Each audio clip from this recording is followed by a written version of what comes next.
Merci beaucoup, Monsieur le Président. Merci aussi à la DIM pour cette invitation à participer à ce très beau colloque. Alors voilà, perquisition administrative de nuit, un sujet d'actualité bien évidemment. Victor Hugo disait dans un discours à l'Assemblée nationale en date du 11 septembre 1848 que beaucoup de mal durable est souvent fait par des choses provisoires. Ces mots font forcément écho aujourd'hui alors que l'état d'urgence a été mis en place pour la première fois à la suite des attentats perpétrés à Paris et à Saint-Denis en date du 13 novembre 2015. L'état d'urgence a été mis en place pour la première fois cette nuit-là. Il s'agit de la période la plus longue d'état d'urgence en France, laquelle a connu 4 périodes de ce type sous la Ve République, la période précédente remontant à 2005 pour mettre fin aux émeutes des banlieues. L'état d'urgence modifie le régime des perquisitions administratives. Ce système est notamment défini par l'article 2 du décret du 14 novembre 2015, portant application de la loi du 3 avril 1955.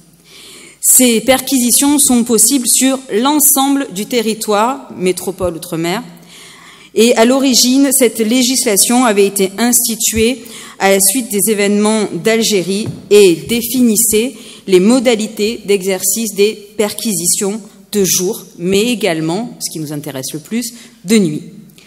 Le contexte français actuel n'a fait que renforcer son utilisation. Cet article 11, remanié par une loi assez récente, celle du 20 novembre 2015, précise désormais que le motif pour lequel une perquisition peut être ordonnée doit être fondé sur des raisons sérieuses de penser que le lieu est fréquenté par une personne dont le comportement constitue une menace pour la sécurité et l'ordre public. Mesure de police par excellence, elle relève de la compétence du représentant de l'État dans le département après transmission au ministre de l'Intérieur.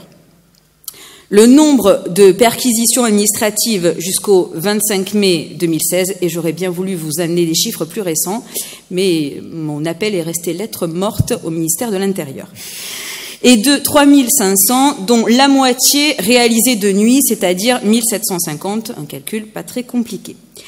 Ces chiffres donc sont les plus récents. Une différence fondamentale doit quand même être notée entre la perquisition administrative et la perquisition judiciaire. Ces dernières ne peuvent débuter qu'à 6 heures du matin et à 21 heures, plus aucune intervention n'est permise. Et cela est référencé aux articles 56 à 59 du Code de procédure pénale. Les interventions de nuit sont donc totalement exclues dans le domaine judiciaire. Les perquisitions administratives poursuivent, elles, un but différent, d'où un régime spécifique. Elles ont une finalité exclusivement préventive, à la base, bien entendu, à la différence des perquisitions judiciaires dont la mise en œuvre découle nécessairement d'une suspicion d'infraction pénale. Malgré tout, de nombreuses similitudes existent entre les perquisitions administratives et judiciaires, comme par exemple la contrainte qu'elles représentent. Lorsque la perquisition est réalisée de nuit, elle porte particulièrement atteinte à l'intimité et à la vie privée des personnes. L'article 11, comme nous l'avons dit, modifié par la loi du 20 novembre 2015, dispose que le préfet doit être en possession d'indices suffisamment pertinents pour que le procureur de la République intervienne avec un officier de police judiciaire dans cette perquisition administrative. Néanmoins, même si de nombreux auteurs, et ce que j'ai pu trouver en faisant des recherches sur ce sujet, réclament que l'autorité judiciaire fasse un contrôle de légalité pour ces mesures de perquisition administrative, le juge administratif est toujours compétent. Un contrôle qui ne pourra s'effectuer qu'a posteriori. En effet, la personne qui fait l'objet de la perquisition administrative n'est informée qu'au moment où la perquisition est réalisée. Donc, impossible de faire obstacle à la perquisition. Et même si elle le pouvait, aucune permanence nocturne de service public de la justice administrative n'est assurée la nuit. Pas de juge administratif la nuit. Et en imaginant qu'une action en référé devant le juge puisse être effectuée au moment où la mesure de police est délivrée, la nuit, rien n'est possible. Seules les actions a posteriori sont donc envisageables. Il saisira le juge administratif une fois la perquisition exécutée. D'ailleurs, comme le souligne Maître Spinozzi, avocat au Conseil, le mal est fait et il est impossible de revenir en arrière.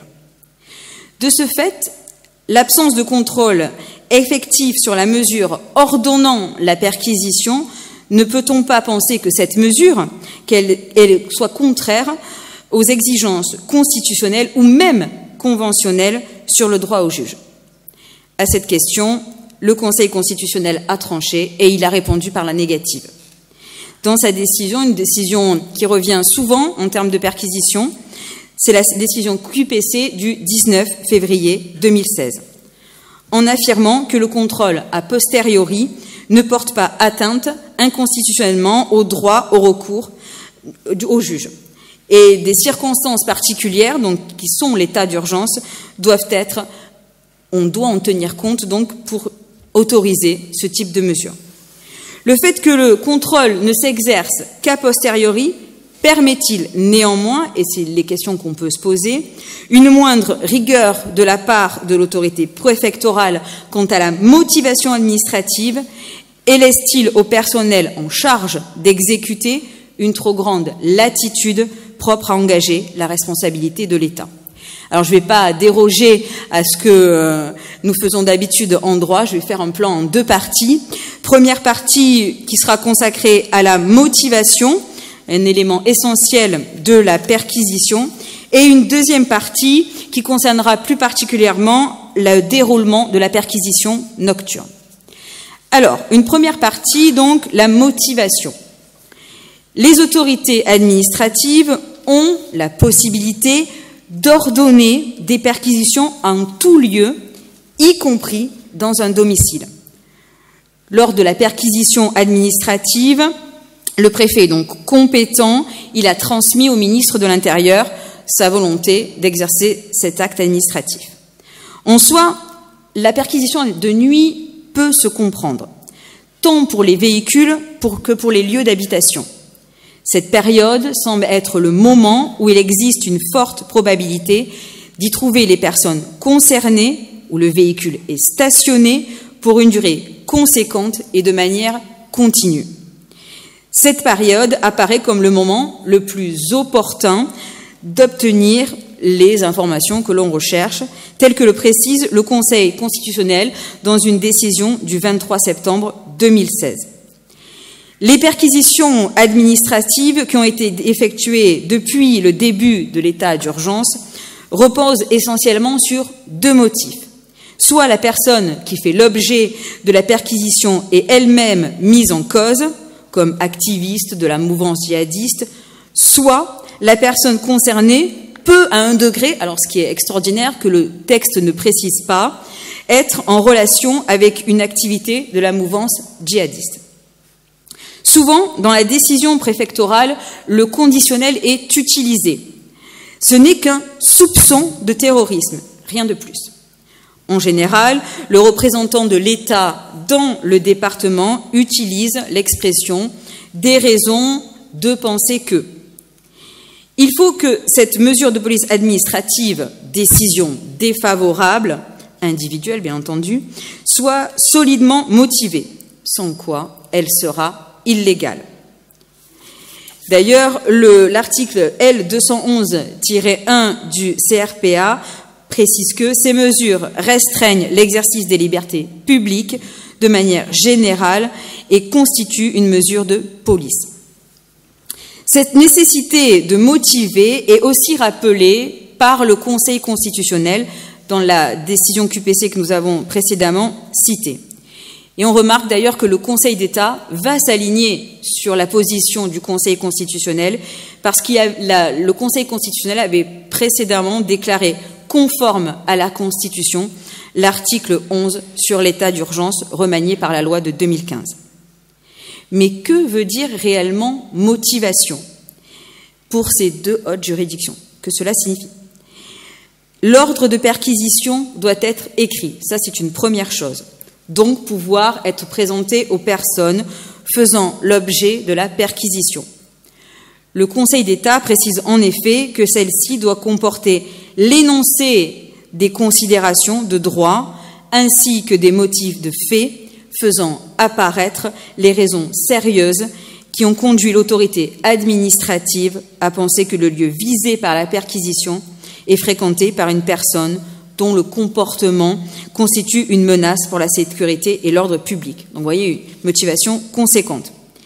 Le Conseil d'État, par contre, ne fournit pas d'explications supplémentaires et on peut même remarquer qu'il fait quasiment du copier-coller par rapport à l'article L 211-5 et par rapport à l'article 11 de la loi de 1955. Dans la pratique, on constate que les perquisitions réalisées de jour, mais surtout de nuit, ne contiennent guère de détails. Ce qui peut paraître surprenant, car le juge administratif précise bien que l'exposé des motifs doit permettre de comprendre les éléments de fait et de droit qui justifient cette décision administrative. À défaut, l'administration à l'origine de l'acte peut voir ce dernier annulé pour vice de forme. Le tribunal administratif de Marseille était déjà allé dans ce sens-là, dans un arrêt qui ne concernait pas spécialement les perquisitions, un arrêt de 1994 et qui concernait le droit des étrangers. Elle avait déjà posé ce même type de principe. Le Conseil d'État, néanmoins, n'accorde aucune dispense quant à la nécessité d'une motivation, laquelle est une garantie contre l'arbitraire. Cependant, il concède une certaine appréciation au cas par cas de la motivation avancée par l'administration, soutenant que l'intérêt à agir au vu des circonstances peut laisser une certaine latitude à l'autorité administrative, et particulièrement lorsque c'est la nuit. Le juge administratif exercera donc un contrôle entier sur l'existence des raisons sérieuses de se décider à faire la perquisition.